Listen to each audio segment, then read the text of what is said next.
भर में लोगों से कहना चाहता हूं, कम make in India.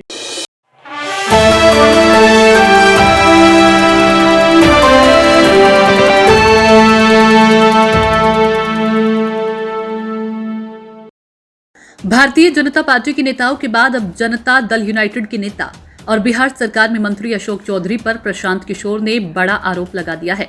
Prashant Kishor ने कहा कि अशोक चौधरी ने 200 करोड़ की बेनामी संपत्ति खरीदी है।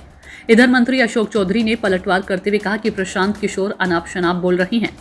मैंने मानहानि का नोटिस भेजा है, इसलिए बौखलाहट में है।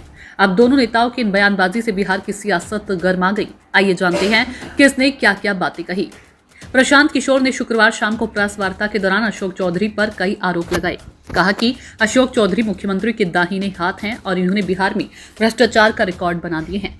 इन्होंने अपनी पर्सनल सेक्रेटरी योगेंद्र दत्त के नाम पर साल 2019 में 23 कट्ठा जमीन खरीदा गया।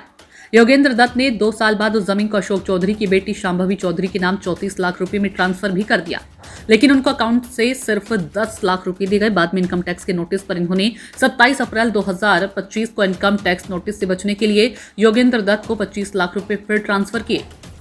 प्रशांत किशोर ने बड़ा आरोप लगाते हुए अशोक चौधरी की पुत्री शांभवी चौधरी की अब सगाई हुई, उसके बाद स्वर्गीय किशोर कुणाल के परिवार से जुड़े मानव वैभव विकास ट्रस्ट के माध्यम से करीब 200 करोड़ रुपए की जमीन खरीदी है।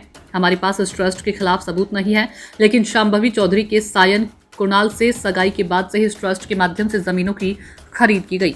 पिछले 2 साल में सगाई से शादी के बीच कुल 38 करोड़ 44 लाख रुपए की 5 जमीनें खरीदी गई, जिसका चेक से पेमेंट किया गया। इन सभी जमीनों का मालिकाना हक अशोक चौधरी और ट्रस्ट से जुड़े लोगों के पास है। प्रशांत किशोर ने सवाल पूछते हुए कहा कि अशोक चौधरी को बताना चाहिए कि इस ट्रस्ट से उनका क्या लेना देना है।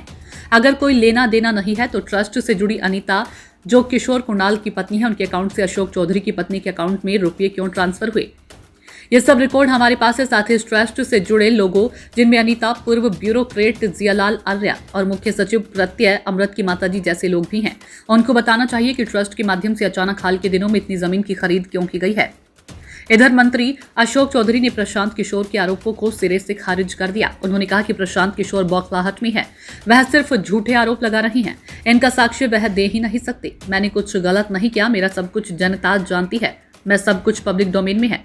मैं हर साल आईटी रिटर्न दाखिल करता हूं। मैंने अपनी कोई संपत्ति नहीं छिपाई है। मैं क्या जवाब दूं?